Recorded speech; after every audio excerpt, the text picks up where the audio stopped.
Hi, I'm Chris Chimicles, president of Angian Group, and welcome to our Leading Litigators series. Our series brings together some of the best and brightest class action practitioners from both the plaintiffs and defense bars, and most importantly, the attorneys that made case law. Enjoy our series.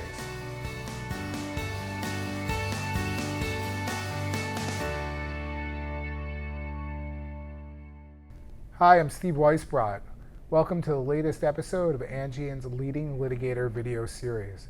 It's our pleasure to have Dan Girard, founding partner of Girard Sharp, here with us today. Thanks for joining us, Dan. Thank you, Steve. It's a pleasure. I've enjoyed your series. I've seen most of them and really appreciate you coming by today. Look forward to the discussion. Thank you. So, Dan, you're, to me, an attorney that's a little bit hard to categorize. You handle so many different types of class action litigation. You do securities cases, you do civil rights cases, you do all sorts of cases. Is there a tie that binds? You know, if there's a common thread, I guess on an emotional level, it's probably that we don't like bullies. We get excited about that, and particularly when the people that are being bullied are people that are vulnerable for some reason, either because they're people that are being taken advantage of by reason of their age or their lack of access to sophisticated lawyers, a lack of understanding of their rights, any one of a number of reasons. Those are cases we get excited about, because if we can really make a difference and change a situation that is one where people are being taken advantage of, those are the type of cases we like to jump into and really come in with a level of focus and discipline that we think will ensure a favorable outcome. On a pragmatic level, we look for cases where I would call it more of a rifle shot approach. We tend to stay away from the big industry attack type cases. We're not out to reform the world. We're really out to serve a discrete client group that's suffered a particular injury in a specific circumstance. So we're pretty conservative, I would say, in terms of case selection, really looking for cases where we can make a difference. One of the other sort of categories of cases that I've seen you involved with, I don't want to say I associate with you, but I've seen you involved in a lot of cases following insolvencies, right? Which I think some of them are huge, like the Lehman case, right? But I think a lot of attorneys tend to shy away from those cases because they don't know if there's light at the end of the tunnel. Are these people judgment proof? Can you talk to me a little bit about why you're involved in those cases and how you go about your case evaluation as it relates to defendants in the midst of or following insolvency? Sure. Some of the first cases I worked on were Ponzi schemes that had failed, and our clients were people who had lost everything, and we're really looking for any legal strategy that would help them recover something on a failed investment. And as a result of those cases, I have gotten pretty familiar with what the options are. What we do at this point in typical insolvency cases involving investment fraud is work often with bankruptcy trustees or federal equity receivers to learn as much as we can about the company. Usually what we find out is that there are banks involved or professionals who understand that there's something happening that's wrong and that the investors are at risk, but they tell themselves that it's not their problem, and it's an opportunity for them usually to make extraordinary profits from servicing a client that they know they really shouldn't be doing business with. And in those types of cases, we have had a fair amount of success in holding those defendants accountable. They play a critical role because they see what's going on the inside. They have the sophistication to know what the investors are relying on and to know how their role is contributing to the investors being misled. These cases are always emotionally draining because you're dealing with people who have, in many cases, literally bet the farm or bet their retirement money on an investment and found out that they were lied to, and it's devastating. A lot of these people are older. They're hard work, they're emotionally draining, but also fascinating cases. That's great. So has your firm been involved with or interested in becoming involved with any of the Bitcoin sort of CTO fraud cases? Because I see an obvious parallel there. Yeah, we've looked at that. We've had some inquiries. We haven't found the right case where we had the right combination of a legal theory and a solvent defendant. A lot of these defendants have seemed to us to be people who were exploiting their access to investors through the internet, but from outside the United States. So we've almost pulled the trigger on a few of those cases. The work that's being done by the firms practicing in this area is impressive. These are fun cases where they're effectively applying the old definition of a security under the SEC versus Howey to a very different type of investment. But the Howey test, as it's called, was designed to capture, I think they talk about the fertility of man's imagination in terms of all the different types of schemes. So this is simply the latest one to come down the pike. Dan, you were appointed by the Chief Justice to work on the Federal Rules Committee. Can you give me the background on that? How does something like that occur? And just talk about the experience. I mean, is it something you enjoy? Is it something you look forward to? I think our viewers really, we don't have a lot of people who are in that position on the show, and I think it would be great for you to talk about it a little bit. Sure. So I found out in 2004 that the Civil Rules Advisory Committee was looking to add, to replace one of the lawyers who was cycling off, an attorney from the West Coast who specialized in class actions. So I put a resume in and then got a phone call from the head of the Administrative Office of the Courts and a letter from then Chief Justice Rehnquist inviting me to serve. And so if you're not familiar with the structure, the Civil Rules Committee is created under the Rules Enabling Act. This is the federal legislation that provides for the evolution of the rules governing the rules of procedural practice in the federal courts, so criminal, appellate, bankruptcy, civil, and evidence. And so I served on the committee from 2004 to 2010. I stayed involved in the rulemaking process as a commentator and a participant in a number of conferences over the next few years, and then was out to lunch in 2015, came back and had a message from Chief Justice Roberts appointing me to the Standing Committee on the Rules of Practice and Procedure. I was reappointed in 2018. It's a tremendous thrill. Essentially what you do is work with a panel of federal judges and a couple other lawyers on the defense side and academic members of the committee who serve as the reporters on rule changes. These rule changes in the civil litigation context govern things like discovery and class certification, so they're intensely important to our practice on a day-to-day level. Separate and apart from contributing to the evolution of the law, you also get to learn from some of the really top legal minds in the business. Most judges were lawyers in private practice before they became judges, and in many cases, very, very good lawyers. And the other defense lawyers on the committee are also extremely accomplished. And so it's an opportunity to be in the room and see how a lot of great lawyers think and contribute to that process. It's also an opportunity to tell our story as plaintiffs' lawyers who are on the plaintiff side of important cases. And what I've found in serving as a member of the Civil Rules Committee and subsequently on the Standing Committee is that a lot of judges, while they accept in principle the idea of class actions and they believe class actions are important in theory to vindicate group rights and that it's an essential part of having a fair legal system,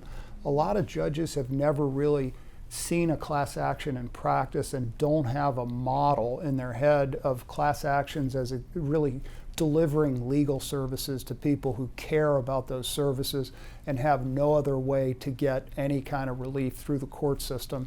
And so it's really important, I've found in the process of serving on the committee, to explain what we do and to provide actual real-life examples from cases we've worked on. So that's obviously concerning in that even the federal judiciary, you said, comes into this a lot of times without a concrete, tangible example of class action litigation. And my question to you is how do you educate, A, the judiciary about the benefits of aggregate and group litigation, and B, how do you counterbalance sort of the messaging that you're talking about that we hear from organizations like the Chamber of Commerce that make most class action litigation become a punchline at a party, when we all know those of us who, on both sides of the V, frankly, who are in this day in and day out in the trenches, know the very real and very meaningful difference this makes in a lot of people's lives, like the cases you discussed earlier. How do you diffuse that message both amongst the judiciary and amongst the public? You know, my impression with judges is that judges are heavily influenced by their own personal experience in terms of the cases they've had in front of them. And judges who have seen the best of our bar, the best of the plaintiff's bar, in important cases usually have a very open-minded attitude towards class action cases because they've seen how hard the lawyers work and they've seen the kinds of results and the professionalism. And I think it's really on us to provide the example, to set the example in court that is sufficient to give judges a sense of how important these cases are and how they can be done properly. That can be tough, though, because we recognize judges see a lot of cases that they view as not that important. I think if there's a failing on our part as a bar, sometimes I think we tend to skip past the part where we tell our client's story because we've got our eye on the class and all the big legal issues we're focused on. And I think it's just incredibly important to tell the story on an individual level, focus on what happened to our clients individually in the first instance, and then explain how that's a group wrong rather than to start with the group from the beginning. As far as countering the negative impression a lot of people in the public have of class actions, I think that most people on a day-to-day level are used to looking to class actions as their remedy, that people view that as one way they can respond to unfairness that they see. And even though there's this constant drumbeat that the U.S. Chamber is very effective at creating about criticism of class actions, and there's always some new example they can pick up, my sense of it is that the public continues to believe class actions do provide an effective remedy. And as time goes on, I believe people are becoming more and more accustomed to it. And as courts have appropriately turned up the scrutiny a notch or two on class action resolutions, I think more and more people are benefiting from the work lawyers are doing to get money into people's hands, which is obviously where you come in, because I think the level of sophistication in connecting with class members and making the relief available to them in a way that is cost effective and that people value. So I think the work that you do, Steve, and others in your business is tremendously important because you are at the interface between the work we're doing and our clients. And the more we can use technology, the more we don't accept the traditional answers we have that the class members are too hard to find. So we're going to force them to file a long claim and come out of the woodwork somehow and find us as opposed to us finding them. The more we can make the payment seamless, the more I think we create a positive impression of class actions and give the public the sense that these cases really are out there to serve their interest. I really agree with that. My limited exposure to the rulemaking process was giving public comment during the revision of the recent revisions and amendments to Rule 23, and obviously there were significant changes to the way that we're now allowed to give notice under Rule 23, and I think it did a tremendous amount to propel the whole industry. It propelled us in the 21st century in that we can now use electronic or other means to reach people, which used to be prohibited, even in cases where the defendant communicated with the plaintiff primarily by electronic means. You would still have to kind of usurp that process and send a postcard or put an ad in Parade magazine, which was just so silly. And I agree with you that the more people you can reach, the more we can change the narrative, the better the aggregate good is going to be for all. Well, and if you participated in the rulemaking process by providing comment, I suspect you had the same reaction most people do, that this is a process that really is about as fair as you can make it in terms of the level of respect that the judges give people who want to come in and be heard, and just the thoughtful way that the process operates. It really is a model for a process that operates through consensus and public input to the greatest degree feasible, I think. One of the things I've been really pleased with is we hire for talent, but that talent turns out to actually be diverse talent in a number of ways. And I'm enjoying quite a bit now working with a number of lawyers who come from different backgrounds. A number of our young lawyers are first generation attorneys who are here and are doing fantastic work, and it's a lot of fun to support them and see them grow and get more and more self-confidence, and hopefully help them pay off their student loans too, which is some measure of satisfaction as well. Well, it's either your firm or Elizabeth Warren. That's right. Well, that's a different approach to paying them off, obviously. Yeah. And so we were talking about different aspects that enter into running a firm.